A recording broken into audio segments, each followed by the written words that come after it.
सुनिए डॉक्टर श्याम सुंदर पाराशर जी की यह अनमोल कथा। आज की इस तृतीय दिवसीय कथा के द्वितीय भाग में भक्तों आप लोग भगवान कपिल के द्वारा दिए गए सांख्य दर्शन को सुनेंगे, तत्व के बारे में जानेंगे। इसके साथ ही भक्तों आप लोग भगवान महादेव के वीरभद्र अवतार की भी कथा सुनेंगे, साथ साथ बालक ध्रुव की भक्तिमय कथा को आज की इस कथा में सुनेंगे। भक्तों श्री राधे राधे। खाने पीने सोने में इसे नष्ट बर्बाद नहीं करना चाहिए। उस जमाने में प्राचीन भारत के ब्राह्मण ही वैज्ञानिक हुआ करते थे। आज यंत्र के माध्यम से रिसर्च किया जाता है और पहले मंत्र के माध्यम से अनुसंधान किया जाता था। पुराने वैज्ञानिक ब्राह्मणों ने शिखा सूत्र धारण करके, तपस्या करके, शरीर को तपा करके, जंगल में रह करके, अध्यात्म विद्या का अनुसंधान करके और पूरे ब्रह्मांड की खोज कर ली। ज्योतिष भी हमारा शास्त्र है, जिस ज्योतिष शास्त्र के अनुसार हम 100 साल पहले सब लिख देते हैं। 100 साल पंचांग बना के तैयार कर दिया। 100 साल के बाद किस तारीख में, किस तिथि में, किस बार को, कब सूर्य ग्रहण पड़ेगा, कब चंद्र ग्रहण पड़ेगा, सब 100 साल पहले ही लिख देते हैं।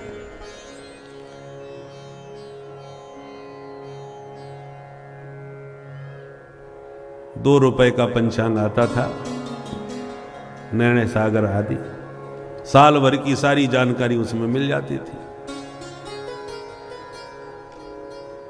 तो हमारा ऋषियों का जो ज्ञान विज्ञान था कितना सरल और सुलभ था, कुछ माथापच्ची करने की जरूरत नहीं। तो पहले मंत्र शक्ति के द्वारा अनुसंधान करने वाले जो ऋषि थे, जिन्होंने अध्यात्म विद्या का अनुसंधान करके इन धर्म शास्त्रों के रूप में हमें जीवन का बहुत कुछ ज्ञान विज्ञान प्रदान कर किया। आज भी देखिए, जो वैज्ञानिक अनुसंधान करते हैं, रिसर्च करके तमाम यंत्र बना देते हैं, उन यंत्रों का आनंद हम लोग लेते हैं। वो तो बेचारे जीवन में अनुसंधान करते ही चले जाते हैं, उसका लाभ आनंद वो ले ही नहीं पाते, स्वयं नहीं लेते, जगत को दे के जाते हैं। आज भी जिन्होंने हवाई जहाज बनाया वो तो रिसर्च करते करते खत्म हो गए। वो हवाई जहाज में उतना थोड़ी उड़ पाए जितना आज हम लोग आनंद से उड़ रहे हैं। ऐसे ही ब्राह्मणों ने जंगलों में घास खा करके, केवल गौ सेवा से, गाय का दूध पी करके, और फिर अध्यात्म विद्या का रहस्य तपस्या के द्वारा खोजा और ग्रंथों के द्वारा हमको सौंप दिया। सारा ज्ञान विज्ञान हमको दे दिया।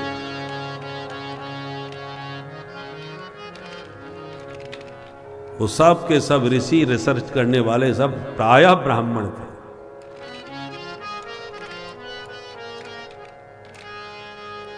और सबसे कठोर नियम भी ब्राह्मणों के ही बनाए।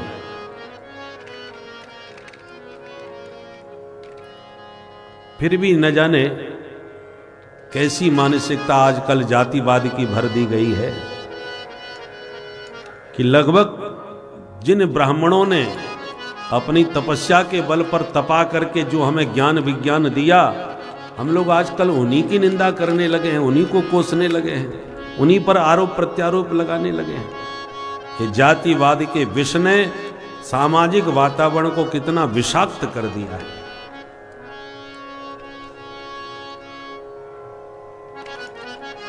करदम जी के जीवन में कोई कमी नहीं। उन्होंने उस समय विमान बनाया, करदम जी का। उस विमान का नाम था कामग। वो ऐसा अलौकिक अद्भुत विमान, उसमें डीजल पेट्रोल कुछ नहीं लगता।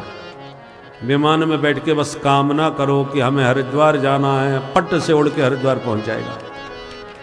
इसलिए उसका नाम था कामग, कामनानुसार गमन करने वाला। जैसे पुष्पक विमान था जिस पर बैठ के राम जी लंका से अयोध्या आए, कोई ड्राइवर नहीं, कोई पायलट नहीं। उतरने के बाद अयोध्या में भगवान ने विमान से कहा कि जाओ अपने मालिक के पास, कुबेर के पास। आदेश दिया, विमान उड़ के अपने मालिक के पास चला गया। ऐसे ऐसे विमानों की चर्चा हमारे ग्रंथों में है।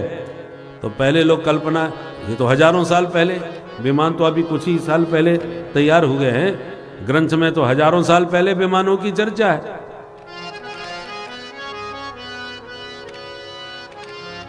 इसका मतलब क्या हुआ? ऋषियों के पास जो उस समय विज्ञान था वो आज भी विकसित नहीं हो पाया। आज विमान भले ही बन गए हों पर इच्छाचारी विमान तो नहीं बने। डीजल पेट्रोल तो लगता ही है। इसलिए हमारे ऋषियों का विज्ञान आज से भी बहुत आगे था।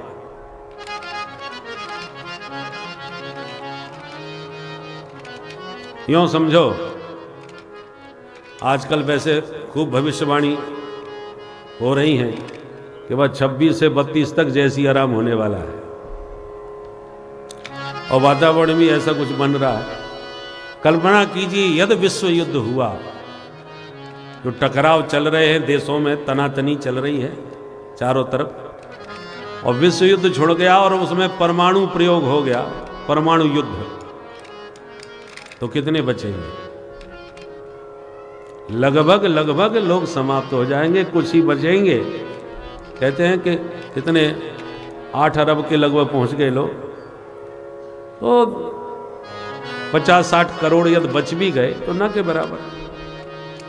पर उस युद्ध में जब लगभग सारा नष्ट हो जाएगा, विश्व नष्टप्राय हो जाएगा, फिर जो लोग बचेंगे, कुछ पुण्यात्मा बच भी गए, तो उनके लिए तो ये सब जंगल हो गया। अब नई दुनिया वो नए सिरे से प्रारंभ करेंगे। सैकड़ों साल पीछे चला गया संसार, ये सारा विकास ध्वस्त हो गया। अब जो नया जीवन प्रारंभ होगा, नई तरीके से जिंदगी करेंगे, तो ना विमान रहेंगे, ना या वो यंत्र रहेंगे, क्योंकि परमाणु युद्ध में सब नष्ट हो गए। पर कुछ ग्रंथ उनके पास रहेंगे जो जानेंगे कि हाँ, हवाई जहाज उड़ा करते थे, उन्होंने देखा है, वो उड़े हैं, बच गए आज, तो वो अपनी संतान को बताएंगे, या कोई ग्रंथ भी लिखेंगे तो ग्रंथों में लिखेंगे कि हम हवाई जहाज में ऐसे उड़ते थे, ऐसा करते थे।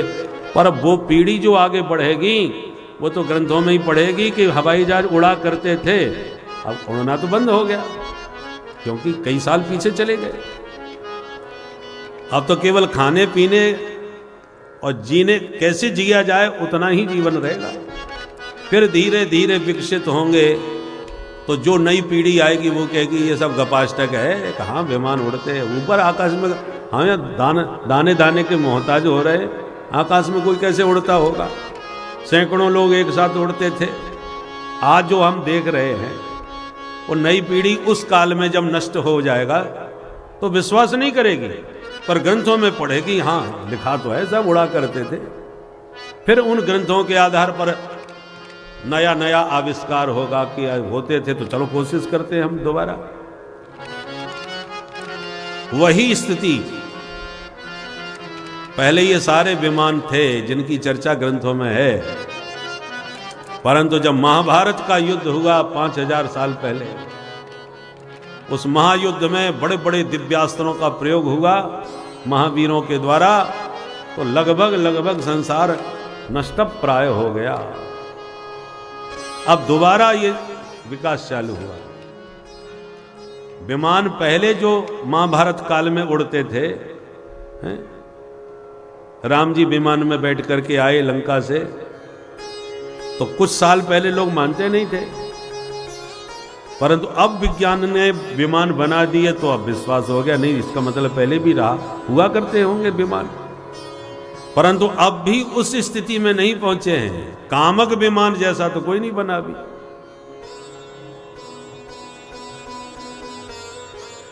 इसलिए हमारे ऋषियों का विज्ञान बहुत उन्नत था, परंतु 1000 वर्ष के जो भारत परतंत्र रहा, उस परतंत्रता में हम लोग ऋषियों के प्रति अपनी मानसिकता को, हमारे भीतर बुद्धि में ये डाल दिया गया कि तुम लोग पिछड़े हो। विज्ञान तो हम लोगों, विकास तो हम लोगों ने किया है, तो आज विदेशियों के विकास को ही हम विकास समझते हैं, अपने को पिछड़ा मानते हैं और ऋषि मुनियों के ज्ञान को हम पुरानी बातें कह करके नकार देते हैं। परंतु हमारे ग्रंथों में ऋषियों ने जो लिखा था, उन ग्रंथों को कुछ लोग ले गए, कुछ जला दिए गए। उन्हीं ग्रंथों के आधार पर यदि कोई आज का आधुनिक विज्ञान कोई बात लिख करके बोल देता है, जो पहले ही ऋषियों ने लिख रखी थी उसी बात को आज आधुनिक कोई वैज्ञानिक बोल देता है तो हमें बड़ी श्रद्धा हो जाती है। देखो फलाने वैज्ञानिक ने ऐसा बोला है, तो वैज्ञानिक बोले तो समझ में आ जाती है बात, और ऋषियों ने ऐसा ग्रंथों में कहा है तो हमारी श्रद्धा नहीं होती। हमारी मानसिकता ऐसी बना दी गई, इसलिए हम लोग स्वतंत्र जरूर हो गए भारत में, पर मानसिकता अभी भी हमारी परतंत्रता की ही है। हम ऋषियों के वचन में श्रद्धा नहीं करते, वैज्ञानिकों के, विदेशियों के वचन में हमारी श्रद्धा है। और प्रत्यक्ष नमूना यह है कि आप कितना भी बढ़िया संस्कृत बोलो, कितना भी साहित्यिक हिंदी बोलो, पर जब तक अंग्रेजी नहीं बोलोगे तब तक आपको पढ़ा लिखा नहीं माना जाता। आप ऐसे हमने कई लोग देखे हैं जो अनपढ़ हैं, वृंदावन में रिक्शा चला रहे हैं, पर चूंकि अंग्रेज मंदिर है, अंग्रेजों से उनकी बातें होती रहती हैं तो उन्हें प्राय अंग्रेजी आ गई, तो अंगूठा छाप जरूर है, रिक्शा चलाते हैं पर अंग्रेजी बोलते हैं तो लोग उसे पढ़ा लिखा समझते हैं। अरे ये तो बहुत पढ़ा लिखा है, अंग्रेजी में बात कर रहा है। मतलब क्या है, अंग्रेजी कोई बोले तो पढ़ा लिखा और ना बोले तो अनपढ़, अशिक्षित, ये मानसिकता है। इसलिए प्रायः जब बड़े लोग इकट्ठे होते हैं तो भले ही ना आती हो फिर भी जबरदस्ती अंग्रेजी ठोकते हैं ताकि कोई हमें पिछड़ा ना समझ बैठे। हम ही पढ़े लिखे हैं, ये सिद्ध करने के लिए उन्हें विवश होकर अंग्रेजी बोलना पड़ता है। ये गुलामी की मानसिकता नहीं तो क्या है। अरे राष्ट्रभाषा हिंदी है, हिंदी आती होगी फिर भी बोलेंगे नहीं क्योंकि हमको कोई पिछड़ा ना समझ ले। ये मानसिकता की गुलामी। और मैकाले ने जो शिक्षा नीति बनाई वो आज तक चल रही है। शिक्षा पद्धति भी हमारी परतंत्र, सारी व्यवस्थाएं स्वतंत्र होने पर भी जो अंग्रेजों के काल में थी व्यवस्था सब ज्यों की त्यों चल रही है। इसलिए पूरी तरह जब तक इसमें परिवर्तन नहीं होगा तब तक हम वास्तव में मानसिक रूप से स्वतंत्र नहीं होंगे। बाहर से भले ही स्वतंत्र हो गए परंतु हमारी मानसिकता की जो परतंत्रता है वो तभी दूर होगी जब हमारे गुरुकुलों की व्यवस्था होगी, ऋषियों की परंपरा की व्यवस्था होगी, सनातन धर्म के स्वरूप को गुरुकुल में समझाया जाए, ऋषियों के महत्व को बताया जाए, शास्त्रों को पढ़ाया जाए, तब ये भारत प्राचीन भारत के स्वरूप में पुनः प्रतिष्ठित होगा। आध्यात्म शक्ति के साथ इसकी प्रतिष्ठा होगी, तब पूरी तरह स्वतंत्रता आएगी।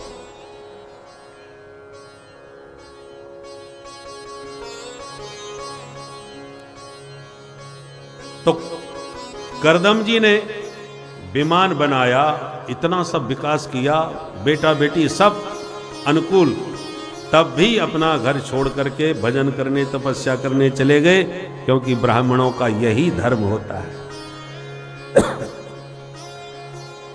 अब घर में केवल मैया बेटा दो रह गए। एक दिन मां देवहूति ने अपने बेटा कपिल भगवान से कहा, निर्विन्ना नितरां भूमन असत इंद्रिय तर्षणात् येन संभाव्यमानेन प्रपन्नान्धं तमः प्रभो। हे प्रभो, मैंने अपने जीवन में सब कुछ पा लिया किंतु फिर भी मुझे विषयों से वैराग्य क्यों नहीं हो रहा।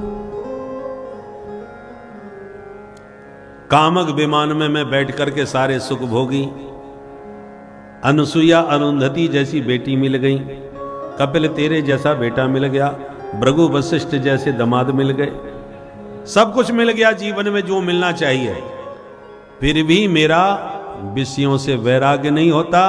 आत्मा मेरी अभी भी अतृप्त है। बेटा तुम बड़े विद्वान हो, अपने ज्ञान की कुल्हाड़ी से मेरे अज्ञान के वृक्ष को मिटा दो, आज पूरी तरह मेरे अज्ञान को काट दो। मां स्तुति करने लगे। तम त्वागताहं शरणं शरण्यं, तम त्वागताहं शरणं शरण्यं, स्वभृत्य संसार तरो कुठारं, स्वभृत्य संसार तरो कुठारं, जिज्ञासयाहं प्रकृते पुरुषस्य, जिज्ञासयाहं प्रकृते पुरुषस्य, नमामि सद्धर्मविदां वरिष्ठं, नमामि सद्धर्मविदां वरिष्ठं, तं त्वागताहं शरणं शरण्यं, तं त्वागताहं शरणं शरण्यं, शरणं शरण्यं, शरणं शरण्यं। कपिल भगवान बोले, माता जी आज मैं आपको अध्यात्म योग का उपदेश देता हूं, बहुत ध्यान से सुनो। हमारा जो मन है यही बंधन और मुक्ति का कारण है। मन भगवान के चिंतन में लग जाता है तो मुक्ति का साधन बन जाता है, और विषयों के चिंतन में लग जाता है तो बंधन का कारण बन जाता है। चाबी एक ही है, इधर मोड़ दिया ताले में डाल के, ताला खुल गया। अब उल्टा मोड़ दो तो वही ताला बंद हो गया। बंधन भी उसी चाबी से, मुक्ति भी उसी चाबी से, बस मोड़ने मोड़ने में अंतर है। ऐसी हमारा मन ही हमारे बंधन और मुक्ति का कारण है। विषयान ध्यायतश्चित्तम विषयेषु विसज्जते, और मां मनुस्मरतश्चित्तम मय्येव प्रबलीयते। विषयों के चिंतन से मन विषयाकार हो जाता है, और भगवत चिंतन से भगवताकार हो जाता है। इसलिए अपने मन को भगवान के चिंतन में लगाओ। बोले बेटा कोशिश बहुत करते हैं पर लगता ही नहीं है, कैसे लगाएं? भगवान कहते हैं सबसे बढ़िया उपाय है क्या? बोले जिनका मन अच्छी तरह लग चुका हो भगवान में, तुम उन्हीं के साथ लग जाओ। तो जहां वो लगे हुए हैं तुम्हें भी वहीं लगा देंगे। बिजली का तार कोई पकड़ ले तो उसे करंट लग जाता है। अब तुम तार भले ही मत पकड़ो, बस पकड़ने वाले को ही पकड़ लो तो तुम्हें भी वही करंट लगेगा जो तार पकड़ने से लगता है। एक ही बात। ऐसे भगवान समझ में नहीं आते तो मत समझो, जो भगवान को समझे बैठे हैं ऐसे ही ब्रह्मज्ञानी किसी संत के चरण पकड़ लो तो तुम्हें भी भगवत प्राप्ति की कृपा का पूरा करंट प्राप्त हो जाएगा।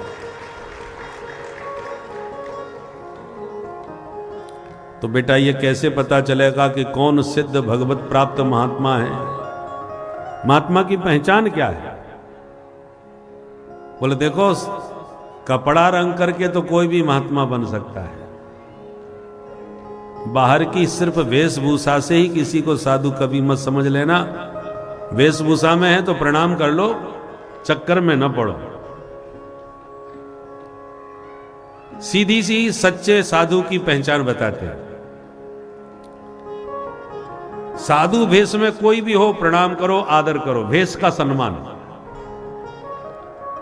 और फिर ज्यों-ज्यों उसके निकट जाते जाओ, उसके संपर्क में आते जाओ, त्यों आपकी श्रद्धा उत्तरोत्तर बढ़ती जावे तो समझ लो सच्चा महात्मा है। और घटती जावे तो तुरंत चुपचाप खिसक जाओ, ज्यादा चक्कर में न पड़ो। गुण दोष से तो संसार भरा ही हुआ है। निर्दोष केवल ईश्वर है, बाकी जब तक शरीर है कोई ना कोई दोष सब में होता है। इसलिए सदगुरु और संतों से थोड़ा दूरी बना के रखना चाहिए। जितना निकट रहोगे उतना ही दोष दिखाई पड़ेंगे, जितने दोष दिखेंगे उतना ही अश्रद्धा होती चली जाएगी। पर निकट जाने पर भी श्रद्धा बढ़ती चली जा रही है, कोई दोष नजर नहीं आ रहा तो समझ लो पक्का सच्चा साधु है। क्योंकि निकट रहने पर ही गुण दोष का पता चलता है। फिर भी 5 लक्षण बतलाते हैं सच्चे साधु के। तितिक्षवः कारुणिका सुहृदः सर्वदेहिनाम् अजात शत्रवः शांता साधवः साधुभूषणा। पहला लक्षण है साधु तितिक्षु होते हैं। तितिक्षु माने द्वंद्वों को सहन करने वाला, मान अपमान दोनों में समान। और दूसरा लक्षण कारुणिका, उनके अंदर करुणा बहुत अधिक होती है, किसी का कष्ट देख नहीं पाते।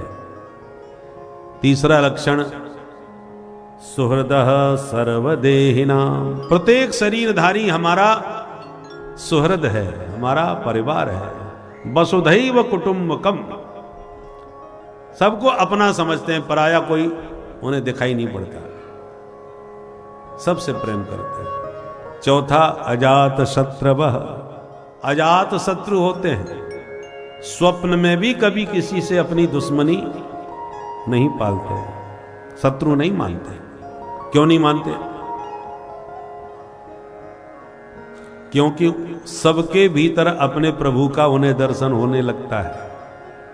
तो जब सब में सरकार दिख रहे हैं तो किससे बैर करें? ये पूरा शरीर हमारा है, प्रत्येक अंग हमको प्यारा है। अब हमारे अंग आपस में लड़ मरे तो हम किसका पक्ष लें और किससे बैर करें? सभी हाथ पैर नाक कान सब हमारे ही है।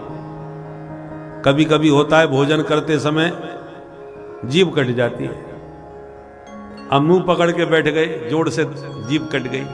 किसी ने पूछा भोजन क्यों नहीं कर रहे, बैठे क्यों हो? बोले क्या करें भाई, जीभ कट गई। अरे किसने काटी? आप बोले हमारे दांतों ने काटी। अब अगला व्यक्ति यदि आपको दांतों के विरुद्ध भड़काने की कोशिश करे कि तुम्हारे दांत बड़े दुष्ट हैं भाई, इकलौती प्यारी कोमल सी सुकुमारी जिह्वा, ये दुष्ट लोग 32 संख्या में उसको चारों तरफ से घेर के खड़े हैं, और जहां मौका मिला नहीं कि उस बेचारी पर हमला किया नहीं। आप बोले भाई साहब ठीक कह रहे हो, 5 बार पहले ऐसी पहले भी कट चुकी है। अच्छा, उस बिचारी पर ये दुष्ट लोग इतने दिनों से अत्याचार कर रहे हैं, उखाड़ के फेंक दो इन दांतों को। कितना भी जोशीला भाषण दिया जाए तो क्या दांतों पर क्रोध आ जाएगा आपको? कभी नहीं आने वाला, क्योंकि इतना ज्ञान तो आपको भी है कि दांत तोड़ दिए तो दर्द तो हमको ही होना है, दांत कोई पराई थोड़ी है, वो भी तो हमारे ही हैं। तो जिह्वाम क्वचित संदसति त्वदद्भिः तद वेदनायाम कतमाय कुप्येत। तो दांत यदि जीभ काट लें तो आप किस पर क्रोध करेंगे बताओ? जीभ भी तुम्हारी जो कटी, दांत भी तुम्हारे जिन्होंने काटा। ऐसे ही जो सब में हरि का दर्शन करते हैं, ये तो बात शरीर की हुई, वो सारे संसार में अपने प्रभु को देखते हैं। तो निज प्रभु में देखें जगत कहीं सन करें विरोध।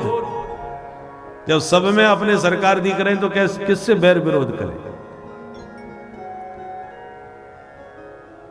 इसलिए साधु से होय न कारज हानि, साधु स्वप्न में भी कभी किसी को हानि नहीं पहुंचाता, और हम हर समय उनका चित्त शांत रहता है।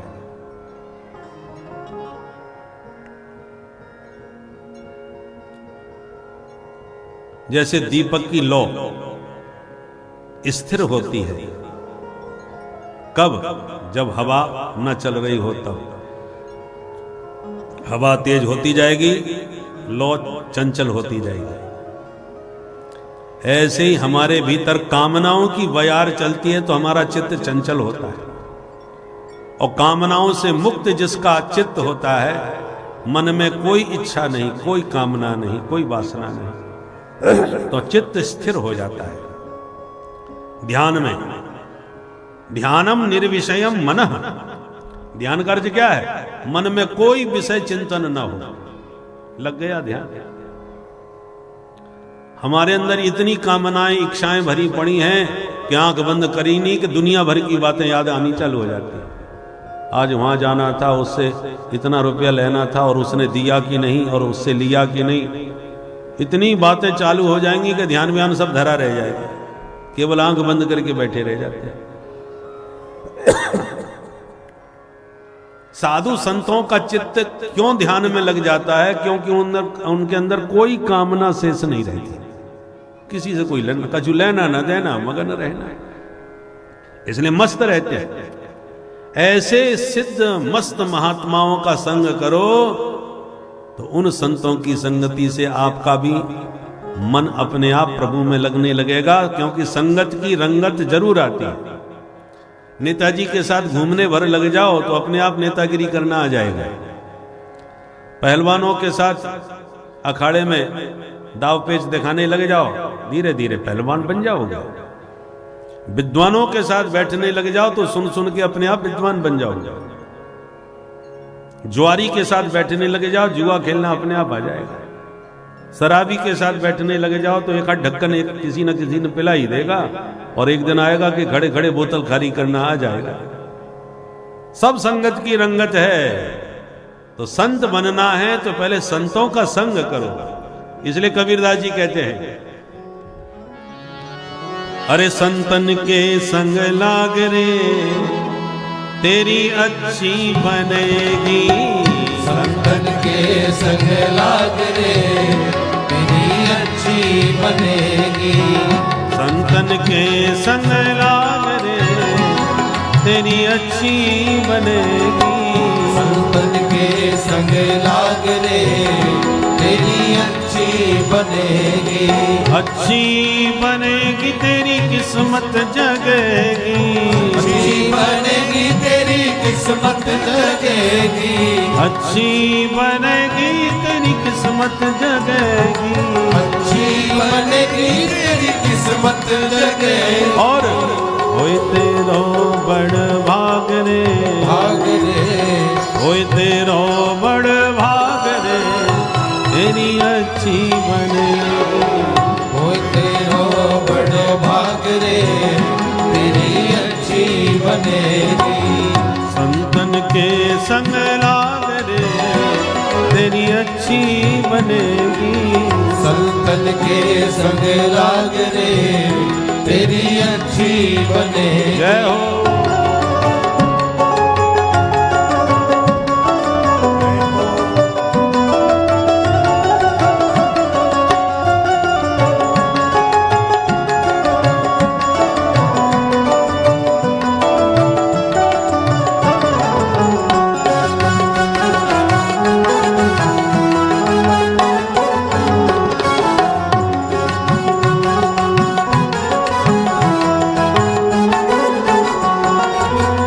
संतन संग करी पुण्य कमाई, संतन संग कर पुण्य कमाई, पुण्य कमाई कर पुण्य कमाई, पुण्य कमाई कर पुण्य कमाई, और रामचरण अनुराग रे, अनुराग रे रामचरण अनुराग रे तेरी अच्छी बनेगी, रामचरण अनुराग रे तेरी अच्छी बनेगी, संतन के संग लाग रे तेरी अच्छी बनेगी, संतन के संग लाग रे तेरी अच्छी बनेगी।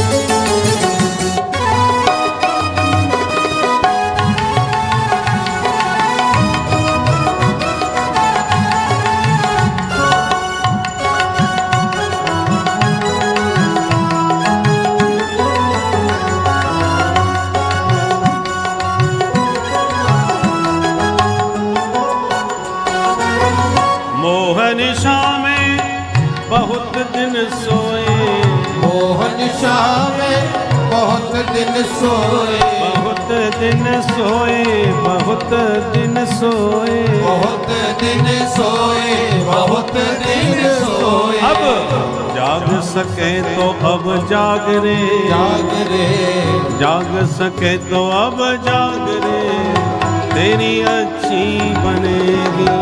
जाग सके तो अब जाग रे, तेरी अच्छी बनेगी। संतन के संग लाग रे, तेरी अच्छी बनेगी।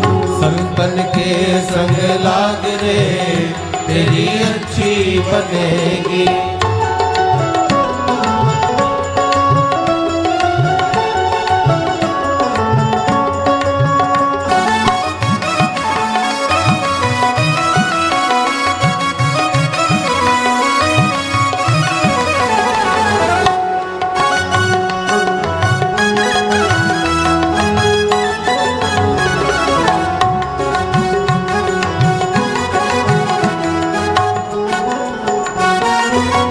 कहत कबीर राम सुमिरन में, कहत कबीर राम सुमिरन में, राम सुमिरन में, सिया राम सुमिरन में, राम सुमिरन में, सिया राम सुमिरन में। कहत कबीर राम सुमिरन में, कहत कबीर राम सुमिरन। अब पाग सके तो अब पाग रे, पाग रे, पाग सके तो अब पाग रे, तेरी अच्छी बनेगी।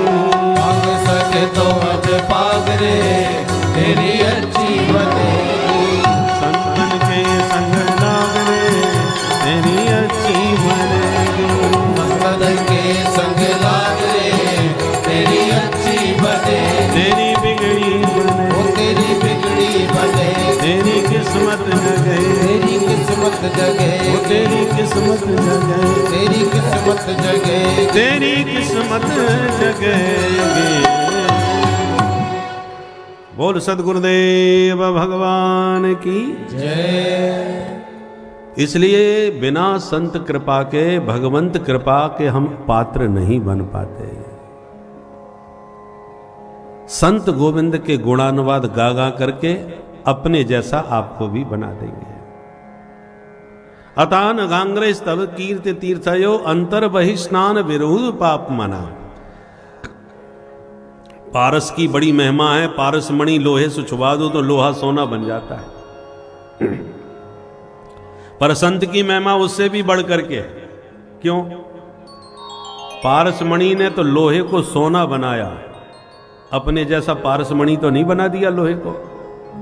पर संत जब कृपा करते हैं तो जीव को संत ही बना देते हैं। वो अपने जैसा ही स्वरूप उस जीव का कर देते हैं। ब्रह्मविद ब्रह्मैव भवति। इसलिए संतों की महिमा बड़ी अद्भुत है। भक्त कितने प्रकार के हैं वो कपिल भगवान ने बताया। 3 प्रकार के भक्त। जो मंदिर में ही भगवान को मूर्ति के भीतर देखते हैं वो सामान्य भक्त हैं। जो साधु संतों में भी भगवान का दर्शन करते हैं वो मध्यम हैं। और मनुष्य मात्र में जो प्रभु का दर्शन करते हैं वो उत्तम हैं। और सर्वोत्तम वो हैं जो कुत्ते बिल्ली कुकर सूकर सभी जीव मात्र में भगवान का दर्शन कर लेते हैं। वो सर्वोत्तम साधु कहलाते हैं। वही कह सकते हैं सी राम मैं सब जग जाने। हम कहते जरूर है पर उस स्थिति में हमारी अभी गति नहीं है। अष्टांग योग का वर्णन किया। यम नियम आसन प्राणायाम प्रत्याहार धारणा ध्यान समाधि योग के ये 8 अंग बतलाए। इतना जोरदार उपदेश दिया कि सुनकर के देवभूति मां आनंद मग्न हो गई और बोली बेटा तेरे सारे उपदेश का सार यही समझ में आया कि जिसकी वाणी में हरि का नाम है वो चांडाल भी हो तो पावन हो जाता है। और जो आपके चरणों से विमुख है, भक्ति से विमुख प्राणी ब्राह्मण ही क्यों ना हो, वो अपना भी कल्याण नहीं कर सकता तो अन्य किसी का कल्याण क्या करेगा। हरि सुमिरन में जाग रे तेरी अच्छी बनेगी। जिस समय पूरा संसार सोता है उस समय यदि आप ईश्वर के ध्यान में जागेंगे, उनका ध्यान करेंगे, उनका भजन करेंगे, यही आपके सोते हुए भाग्य को जगा देगा। आपका समस्त इस दुखालय के दुख समाप्त हो जाएंगे और आप आनंद की पराकाष्ठा तक पहुंच जाएंगे। भक्तिमय आपका जीवन होता चला जाएगा। मानव जीवन का जो लक्ष्य है वह लक्ष्य आप प्राप्त कर पाएंगे। आपका मन ईश्वर में ही लग जाएगा, क्योंकि मन ही बंधन एवं मोक्ष का कारण होता है। मन से आप ईश्वर से जुड़ते ही आपको मोक्ष की प्राप्ति होगी भक्तों। इसीलिए अपने आप का जुड़ाव प्रभु के चरणों में हमेशा किए रहें और सदैव भक्ति पथ मार्ग पर चलते रहें भक्तों। श्री राधे राधे। के नारायण भगवान की जय। और तीसरी सबसे छोटी बेटी मनु महाराज की, जिसका नाम है प्रसूति। इनका विवाह दक्ष प्रजापति से हुआ। प्रजापति दक्ष के 16 बेटियां हुई, 13 धर्म को ब्याही। धर्म की मूर्ति नामक पत्नी से भगवान नर और नारायण ऋषि प्रकट हुए, जो बद्रीनाथ में आज भी विराजमान है। बोल नर नारायण भगवान की। सबसे छोटी बेटी सती भगवान शिव को ब्याही, पर सती के संतान नहीं हो पाई। क्यों? क्योंकि पिता दक्ष के यज्ञ में महादेव का अपमान देखकर दुखी होकर सती ने शरीर त्याग दिया था। विदुर जी ने प्रश्न किया कि महाराज, दक्ष ने ऐसा क्या अपमान कर दिया जो माता सती को शरीर त्यागना पड़ गया? तब मैत्री जी कहते, सुनो विदुर, दक्ष को ब्रह्मा जी ने प्रजापति बनाया, और प्रजापति का पद बहुत ऊंचा पद होता है, इंद्र से भी बड़ा। हवन में सबसे पहली आहुति प्रजापति को ही दी जाए, प्रजापतये स्वाहा। तो जब ऊंची गद्दी मिलती है तो गर्मी अपने आप माथे में आ जाती है। कुर्सी की गर्मी अलग ही होती है। चाहे जितनी बढ़िया बढ़िया बातें आप करो, सुनने में बड़ी प्यारी लगती हैं कि यदि इनको गद्दी पर बैठा दिया जाए तो देश का कल्याण ही हो जाएगा। और बढ़िया बढ़िया बातें करने वाले जब गद्दी पर पहुंचते हैं तो उनकी भाषा और व्यवहार भी सब बदल जाते हैं।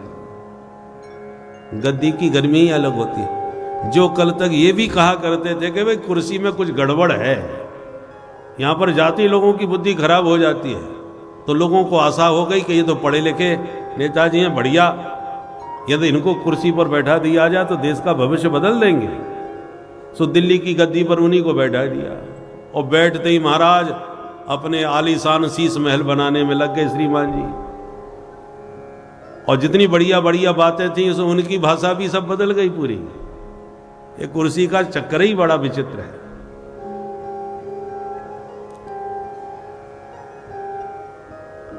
तो दक्ष को भी गर्मी आ गई। उनके अनुचरों ने बड़ा विशाल स्वागत समारोह किया। हमारे महाराज प्रजापति के पद पर विराजमान हो गए हैं, चलो इनका भव्य स्वागत किया जाए। देवता, महात्मा, ऋषि मुनि सब इकट्ठे हो गए दक्ष के स्वागत समारोह में। जैसे ही दक्ष ने प्रवेश किया, खड़े होकर सबने स्वागत किया, पर त्रिदेव बैठे रहे, ब्रह्मा विष्णु महेश। तो अभिमानी का स्वभाव होता है कि हजारों लोग हाथ जोड़े उन्हें नहीं देखेगा, जिसने हाथ नहीं जोड़े उससे जरूर घूरेगा ये कौन है। न खड़े हो गए, न प्रणाम किया। तो दक्ष की दृष्टि उन्हीं तीनों पर गई जो बैठे थे। तो ब्रह्मा जी सबसे पहले दिखाई पड़े, अरे ये तो हमारे पूज्य पिताजी है, कोई बात नहीं, बैठे रहो। फिर नारायण को देखा, अरे ये तो हमारे दादाजी हैं, बैठे रहो।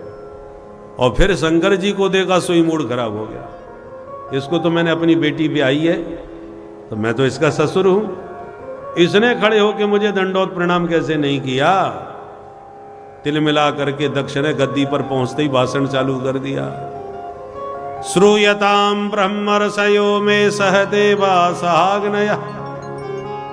आज सारी सभा मेरी बात कान खोल के सुन ले। सभ्य समाज में कभी किसी असभ्य अशिष्ट व्यक्ति को नहीं बुलाना चाहिए, नहीं तो सभा की सारी मर्यादा और गरिमा गिर जाती है।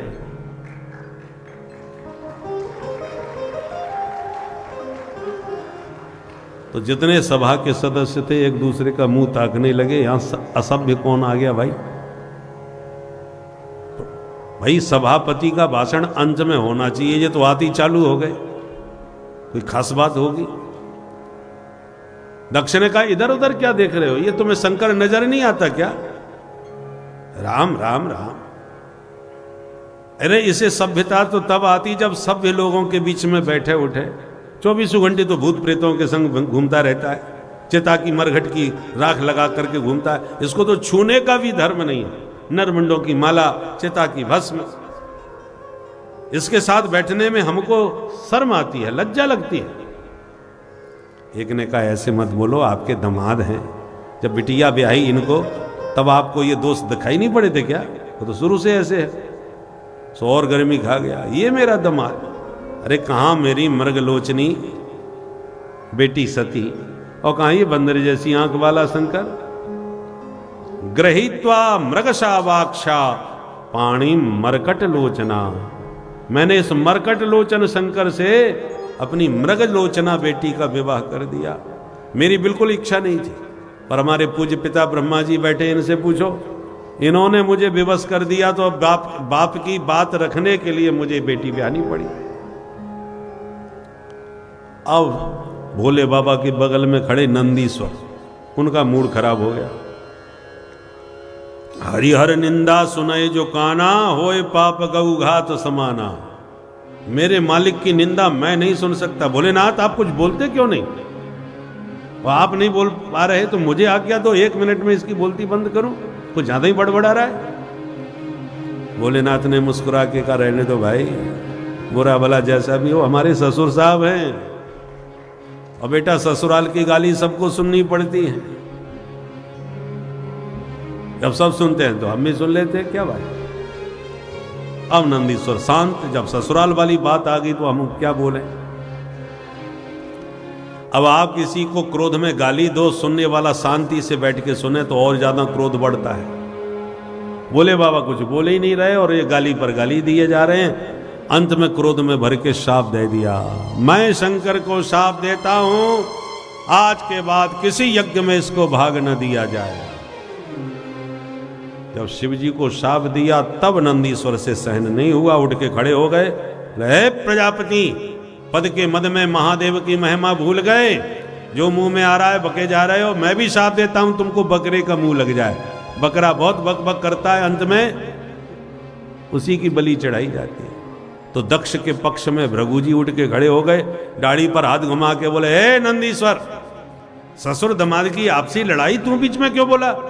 मैं भी शाप देता हूं शिव जी के गण पाखंडी हो जाएं। तो शिव जी के गण सब उठ के खड़े हो गए, हे बुढ़े बाबा, हमको पाखंडी बोलता है? हम भी शाप देते हैं तेरे जैसे चाटुकार ब्राह्मण भिखमंगा बन जाएं, सर्वभक्षी हो जाएं। अब भोले बाबा ने देखा ये स्वागत समारोह हो रहा है या शाप समारोह हो रहा है। सब एक दूसरे पर बरस रहे हैं और सब गड़बड़ हमारी वजह से हुआ है, तो चलो हम ही यहां से खिसक जाते हैं। भोले बाबा तुरंत खड़े हो गए और अपने गणों को शांत करके कैलाश को प्रस्थान कर गए। बोल शंकर भगवान की जय। मामला शांत हो गया, पर दक्ष का क्रोध अभी भी ठीक से शांत नहीं हुआ। शिव जी को नीचा दिखाने के लिए दक्ष ने गंगा तट पर हरिद्वार में जाके विशाल यज्ञ किया, सारे देवी देवता बुलाए, पर महादेव को चिट्ठी नहीं भेजी। यही सबसे बड़ा अपमान, सब इकट्ठे हों और ये नहीं आएगा। तो विमान सब आकाश मंडल से जा रहे थे यज्ञ में। सती जी को कौतूहल हुआ तो जो गीत गाती देवांगनाएं जा रही थी उनसे पूछ दिया, बहन बड़ी बन ठन के जा रही हो गा बजा के, कहाँ प्रस्थान हो रहा है? देवांगनाएं बोली, बहन तू ससुराल में बैठी है, तेरे मायके में तो बड़ा जोरदार यज्ञ हो रहा है, हम तो वहीं जा रही हैं, पर पिताजी ने तुझे बुलाया नहीं क्या? तू यहां कैसे बैठी है? अब तो सुन के सती के होश उड़ गए। मायके में महोत्सव और हमको पता ही नहीं। अच्छा बहन तुम चलो, मैं भी आ रही हूं। और भीतर जाके भोले बाबा को मनाने लगी, चरण दबाने लगी। बोले नाथ तनिक ऊपर देखो, ये जितने विमान उड़ रहे हैं ना, सब आपकी ससुराल में जा रहे हैं। पता है आपके ससुर साहब ने बहुत जोरदार यज्ञ किया है, सारी दुनिया इस समय वहीं पहुंच रही है। बोले बाबा ने कहा मुझे पता है। अच्छा आपको पता था? बोले हाँ। तो फिर आप क्यों नहीं चल रहे? बोले नाथ ने कहा कोई चिट्ठी निमंत्रण पत्र आया था क्या? निमंत्रण की छोड़ो, आमंत्रण भी नहीं आया। आमंत्रण और निमंत्रण में क्या अंतर है? बहुत से लोग आजकल लिखने लगे ना आमंत्रण, आपका आमंत्रण। आमंत्रण का अर्थ होता है हम आपको बुला रहे हैं, समय हो तो आओ, न हो तो मत आओ, उसको कहते हैं आमंत्रण। और निमंत्रण उसे कहते हैं कि हर हालत में आपको आना ही पड़ेगा। तो आने का जो दुराग्रह है उसको निमंत्रण कहते हैं। हम आपको बुलाना चाहते हैं, आपको अवश्य में पधारना है, उसका नाम निमंत्रण। आमंत्रण का मतलब हमने सूचना दे दी, हमारे यहां ये कार्यक्रम चल रहा है, आप पे समय हो तो आ जाओ, नहीं हो तो कोई बात नहीं, उसको आमंत्रण कहते हैं। तो भोले बाबा ने कहा भवानी सती, निमंत्रण की छोड़ो, आमंत्रण भी नहीं आया, हमें तो सूचना तक नहीं दी गई। क्यों, ऐसा कैसे हो गया? भोले बाबा ने अब पुरानी कहानी सुनाई कि उस दिन उनके स्वागत समारोह में हम गए थे, तने खड़े नहीं हो पाए तो तमाम तो गालियां दी, हम तो गाली खा के चले आए और मन से बात निकाल दी। पर तुम्हारे पिताजी के मन से अब भी वो बात नहीं निकली है, इसलिए उन्होंने हमको निमंत्रण नहीं दिया। आप सती जी ने कहा हे भगवान, ससुर दामाद में खटपट चल रही है और हमें पता ही नहीं। वैसे भोले बाबा बुरा मत मानना, गलती तो आपकी ही है। अरे सब खड़े हो रहे थे, तनिक आप हो जाते, आपके ससुर हैं, ससुर बाप के बराबर होता है। खैर जो हुआ सो हुआ, अब आप मेरी बात मान लो, एक बार मेरे साथ चलो, मैं पिताश्री को समझा दूंगी, वो बात मान जाएंगे, झगड़ा खत्म। अन्यथा जितने देवता इकट्ठे होंगे सब एक ही चर्चा करेंगे, देखो बेटी दामाद कोई नहीं आया, लगता है वो खटपट अभी निपटी नहीं है। बड़े लोगों की एक एक बात पर लोग ध्यान देते हैं, चर्चा का विषय बनता है। बोले बाबा ने कहा सुनो देवी, कुछ भी हो जाए हम तो नहीं जाएंगे, बिना बुलाए नहीं जाना चाहिए।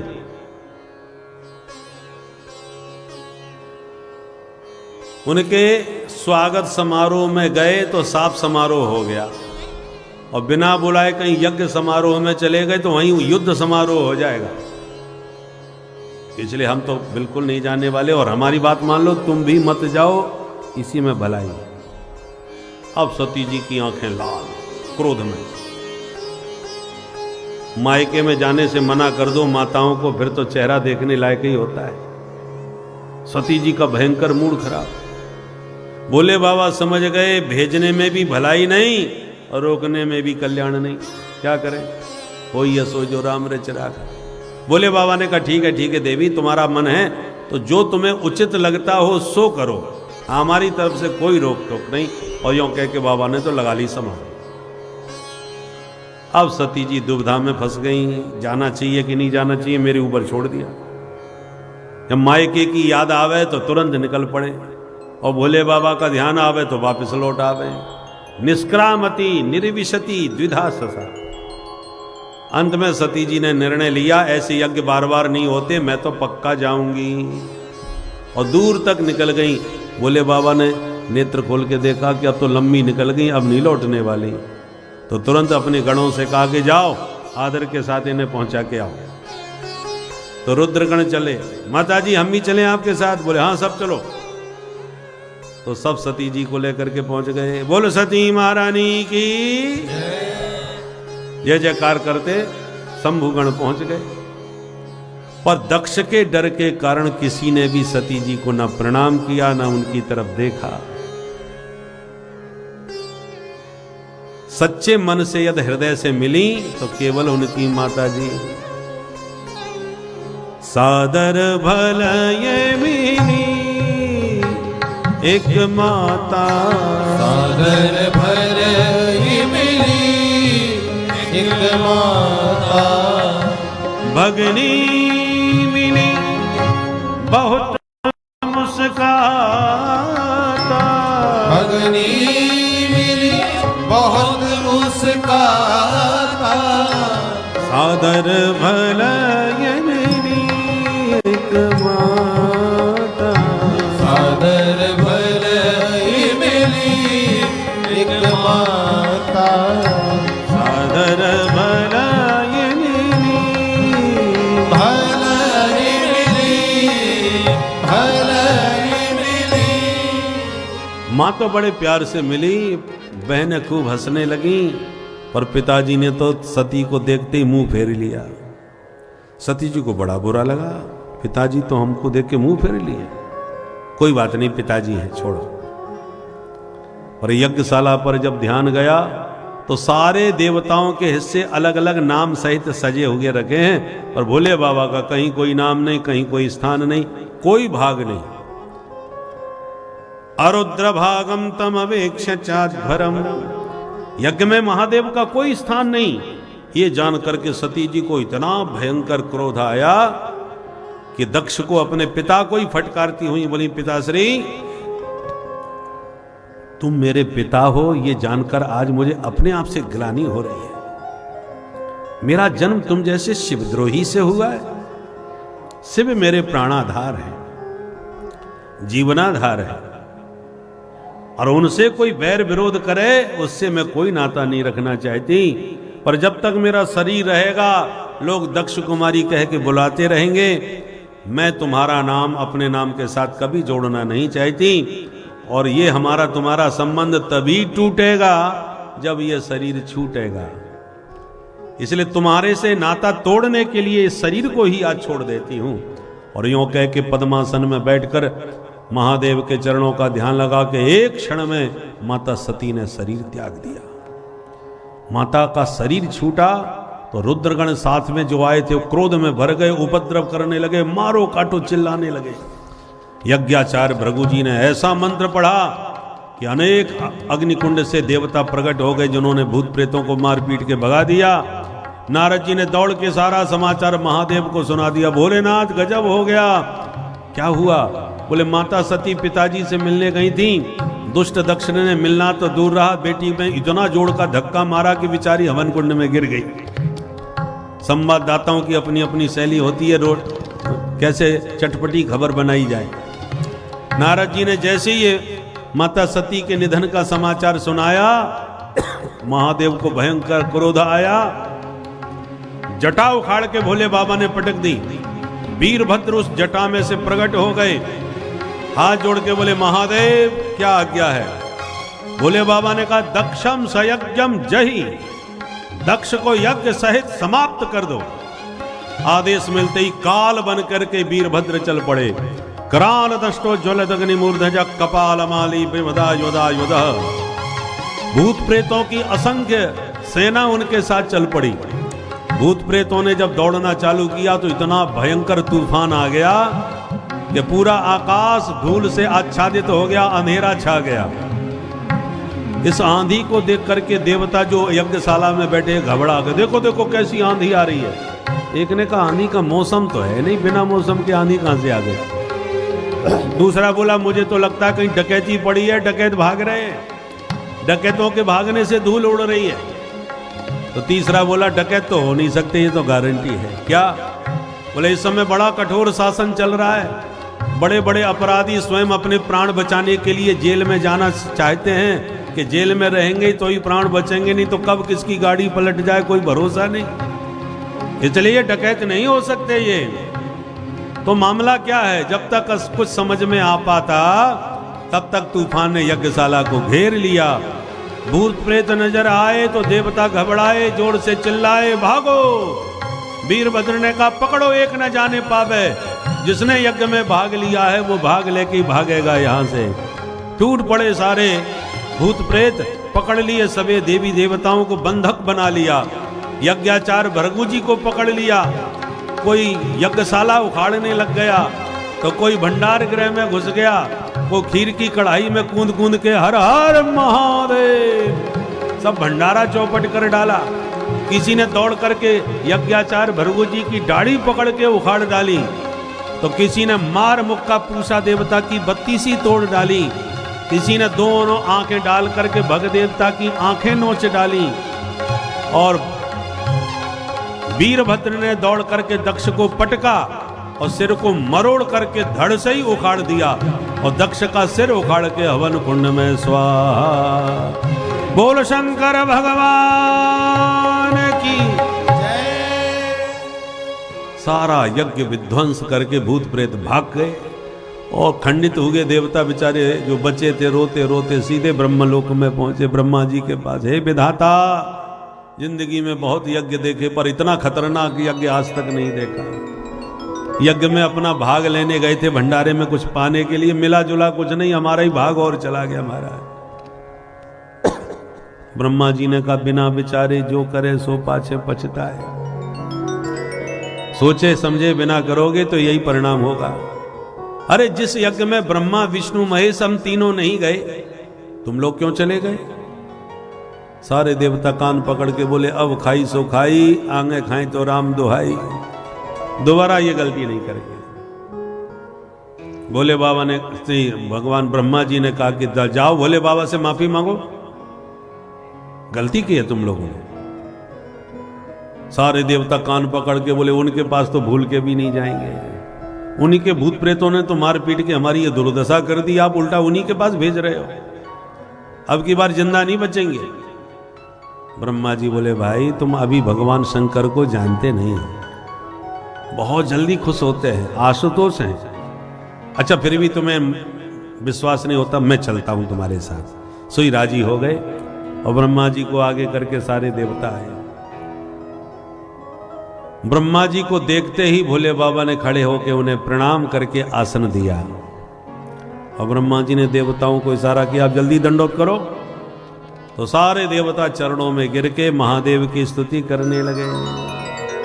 कर्पूर गौरम करुणावतारम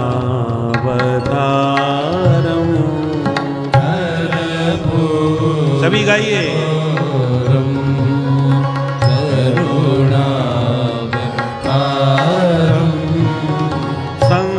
संसार सारम भुजगेंद्र हारम, संसार सारम भुजगेंद्र हारम, सदा वसंतम हृदयारविंदे,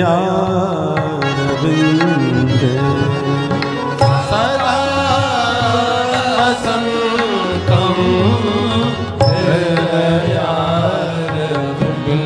हृदयारविंदे, भवं भवानी सहितं नमामि, भवं भवानी सहितं नमामि, कर्पूर गौरम कर्पूर गौरम।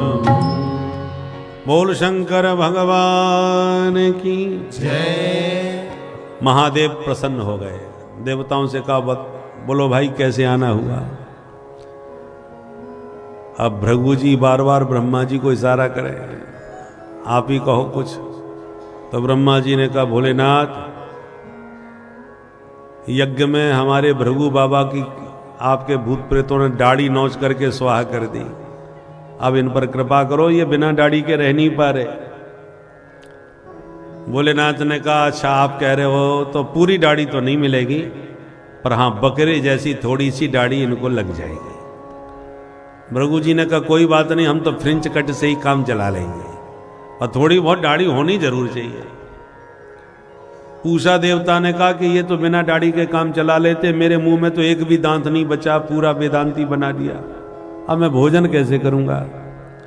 बोले बाबा ने कहा सत्तू घोर घोर के पियो, तुम्हें दांतों की आवश्यकता ही नहीं पड़ा करेगी। पूषा भग देवता ने कहा मेरी तो दोनों आंखें फूट गई सरकार, मैं दुनिया को कैसे देखूंगा। बोले बाबा ने कहा तुम मित्र की दृष्टि से देख पाओगे, जाओ हमारा आशीर्वाद है। ऐसे भोले बाबा ने सबको संतुष्ट कर दिया। अंत में सारे देवता बोले महाराज चल के वो यज्ञ भी पूरा करवा दो। भोलेनाथ ने कहा यज्ञ में हमारा भाग तो है नहीं, हम क्यों जाएं।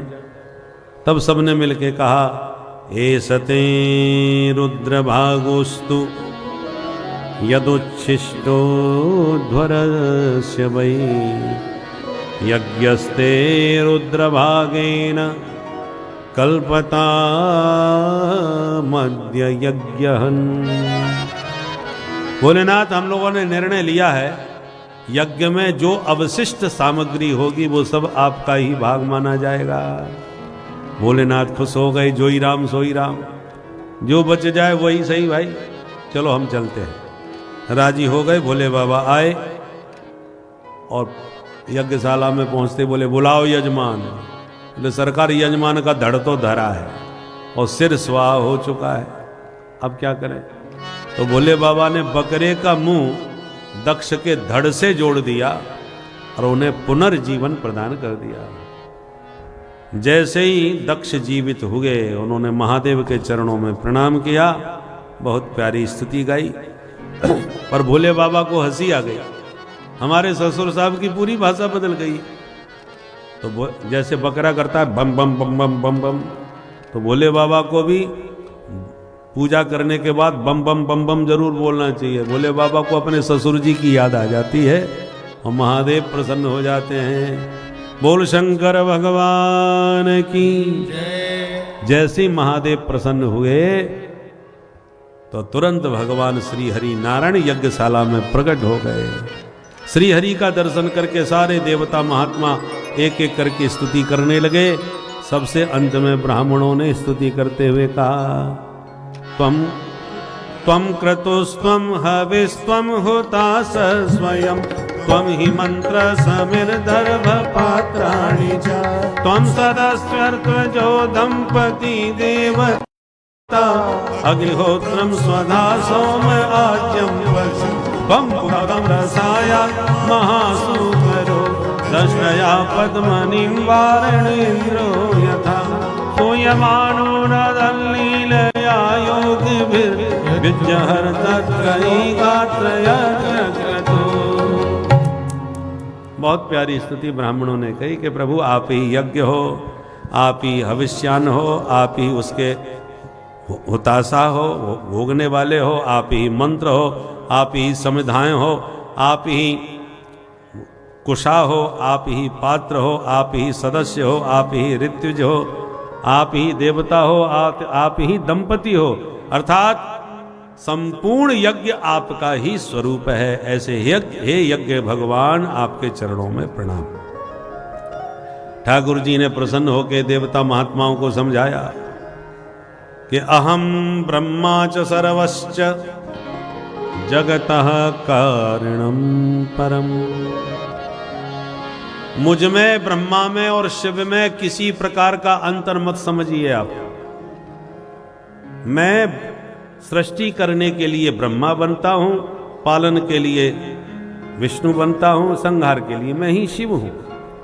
हम में जो भेद रखता है उसकी साधना कभी सफल नहीं हो सकती। शिव द्रोही मम दास कहावा सो नर मोह सपने उनई भावा। स्वप्न में भी मुझे अच्छा नहीं लगता। इस प्रकार से महादेव के सन्मुख भगवान ने शिव हर और हरि की एकता समझाई। इष्ट एक होना चाहिए परंतु आदर सम्मान सबका करना चाहिए। जैसे पतिव्रता नारी का विवाह तो अकेले पति से ही होता है, पर पति के नाते से सास ससुर देवर जेठ सबका सम्मान यथा योग्य करती है। ऐसे इष्ट एक हो, सम्मान सबका हो। माता सती ने जब शरीर त्यागा तो अगले जन्म में हिमालय की बेटी पार्वती बन के प्रकट भई और बरऊ शंभु न तो रहो कुमारी। इस संकल्प के साथ तपस्या करके अंत में भोले बाबा को प्रसन्न करके पुनः पार्वती रूप में उनका विवाह भोलेनाथ से हो गया। ये तो रही बेटियों की बात। अब बेटा है प्रियव्रत और उत्तानपाद। तो पहले बेटा की कथा सुनाई। कौन? उत्तानपाद। जाये उत्तानपादस्य सुनीति सुरचिस्तयोः सुरुचि प्रेयसी पत्न्यो नेतरायत सुतो ध्रुव। महाराज उत्तानपाद की दो रानियां हैं, सुनीति और सुरुचि। छोटी रानी सुरुचि, बड़ी रानी सुनीति। पर जब सुरुचि आई तो उसने सुनीति को घर से निकलवा दिया, इनको भगाओ यहां से। और छोटी रानी के प्रेम में इतने पागल हो गए राजा कि बड़ी रानी को अलग महल बना करके निवास दे दिया। बड़ी रानी के बेटा हुआ ध्रुव, छोटी रानी के बेटा हुआ उत्तम। हम भी आजकल यही कर रहे हैं। हम सब उत्तानपाद हैं। उत ऊर्ध्व पादौ, जिसके ऊपर पैर हों वो उत्तानपाद। हम सब 9 महीने मां के गर्भ में उत्तानपाद बन के ही रहते हैं। तो प्रत्येक जीव उत्तानपाद है। अब हमारी भी 2 रानी हैं, दोनों के नाम से सु निकाल दो तो एक नीति और दूसरी रुचि। अर्थात हमारी ये जो मति है यही हमारी श्रीमती है। और मति 2 प्रकार की होती है, सुमति और कुमति। सुमति कुमति सबके उर रहे। सुमति है सुनीति, कुमति है सुरुचि। पर ईमानदारी से बताओ, आप नीति से प्रेम करते हो कि रुचि से?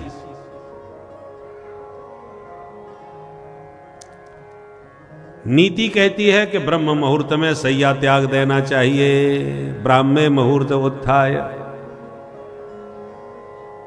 सहस्र स्नान आचरेत, सूर्य उदय से पहले नहा लेना चाहिए। सतम विहाय भोक्तव्यम सहस्र स्नान आचरेत। पर हम ऐसा नहीं करते, क्योंकि उस समय रुचि तो हमारी सोने की होती है। नीति कहती है जाग जाओ, रुचि कहती है नेक और सो लो। तो हम किसकी सुनते हैं? रुचि की।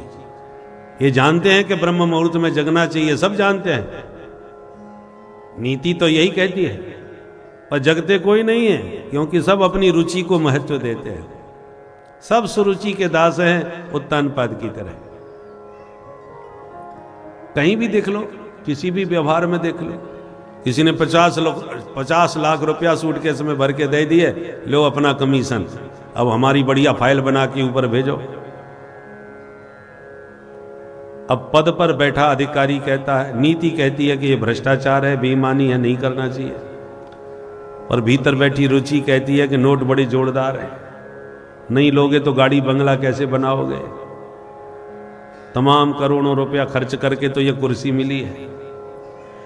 अब जब नोट नहीं लोगे तो वो खर्चा ही नहीं निकल पाएगा जितना खर्चा करके गद्दी पर बैठे। इसलिए अब नीति की बातें बाद में करेंगे, पहले अपनी रुचि पूरी कर लो। और बड़े बड़े ईमानदारी की बातें करने वाले कुर्सी पर पहुंचते ही भ्रष्टाचार के दलदल में फंस जाते हैं। सब सुरुचि के गुलाम हैं, सुनीति की बातें सब करते हैं, पर काम सब सुरुचि से ही करते हैं, महत्व सब सुरुचि को ही देते हैं।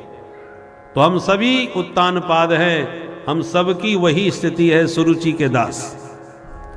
पर याद रखिए, बड़ी रानी सुनीति का ही बेटा ध्रुव पैदा हुआ, जिसने 36,000 वर्ष राज्य भी किया और आज भी ध्रुव तारा बना आकाश में चमक रहा है।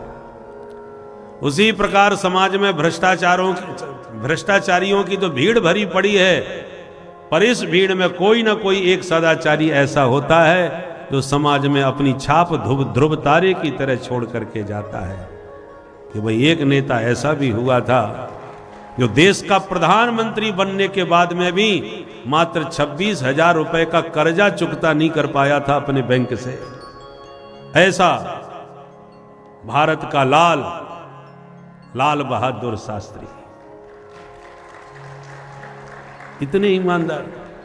ऐसा नहीं है कि सब भ्रष्टाचारियों की भीड़ में कोई भी ईमानदार नहीं हैं, अपवाद के रूप में, बीज के रूप में उंगलियों पर गिने। अर्थात जो धर्म कर्म के मार्ग पे चलने वाली थी, जो नीति के अनुसार ही कार्य करती थी, जबकि सुमति अपने मन के मुताबिक कार्य करती थी, जिससे सुनीति के एक उत्तम भक्त बालक ध्रुव पैदा हुए, जिन्होंने अपने नाम को तो अमर किया ही, साथ में अपने माता पिता का भी उद्धार करवाया, जिनकी गणना भगवान के 12 महाभागवतों में से एक की जाती है, जिनको सबसे कम उम्र में ही साक्षात भगवान के दर्शन हो गए। साक्षात भगवान वैकुंठ छोड़कर इस पृथ्वी लोक पर आए सिर्फ अपने भक्त को दर्शन देने के लिए, या ये कह सकते हैं अपने भक्त का दर्शन करने के लिए भगवान दौड़ कर आ रहे। उस प्रबल भाव की क्या कल्पना करें कि साक्षात प्रभु को भी खींच लिया जिस भक्ति भाव ने। धन्य है वह बालक ध्रुव, जिनकी महिमा अपरंपार है। ऐसे बालक को हम कोटि कोटि प्रणाम करते हैं। भक्तों, कथा को सुनकर अपने अंदर भी यही भक्तिमय जिज्ञासा लाए। भक्तों, श्री राधे राधे। को सुनीति के पद पर चल करके ही वो पद प्राप्त होगा। एक दिन ध्रुव जी ने अपनी मां से पूछा, मां हमारे पिताजी हमसे मिलने क्यों नहीं आते? मैं तो आज तक मिला भी नहीं, देखा भी नहीं। मां बेचारी टाल देती बात को। एक दिन मित्रों से पूछा तो मित्रों ने सीधे पिताजी से ले जाके मिलवा दिया। दरबार में लेके पहुंच गए। जब अपना परिचय दे के ध्रुव ने प्रणाम किया तो गदगद होकर के बेटा को गोद में उठा लिया और बहुत प्यार दुलार उत्तानपाद ने दिया। बेटा बेटा ही होता है। पर सौतेली मां को सहन नहीं हुआ, आके ध्रुव का हाथ पकड़ के उतार के फटकार के बोली, भाग यहां से, तेरी इतनी हिम्मत, सिंहासन पे जाके महाराज की गोद में बैठ गया। यहां बैठने के लिए पहले तपस्या कर और मेरा बेटा बन, तभी तू सिंहासन पर बैठ पाएगा। इतने ऊंचे स्वप्न देखता है। ध्रुव जी को बड़ा बुरा लगा। बोले, एक अभागिन स्त्री का बेटा और इतने ऊंचे स्वप्न देखना है, ये शब्द कह दिया। तो ध्रुव जी रोते रोते घर आए। मां ने पूछा, बेटा क्या हुआ? तो पूरी घटना सुनाए। सुनीति के हृदय में बड़ी चोट लगी कि सुरुचि ने मुझसे मेरा पति छीन लिया, आज मेरे पुत्र का भी अधिकार छीन रही है। ये छोटे से बच्चे जो निर्मल पवित्र होते हैं, तो इस बच्चे से भी बैर रखती है। परंतु इतनी पीड़ा होने पर भी सुनीति ने ध्रुव जी से अपनी सारी पीड़ा छुपाई और मुस्कुरा के कहा, देख बेटा, मुझसे भी ज्यादा अधिकार तुम्हारी सौतेली मां का है तुम पर। तूने मुझसे कितनी बार पूछा था ध्रुव कि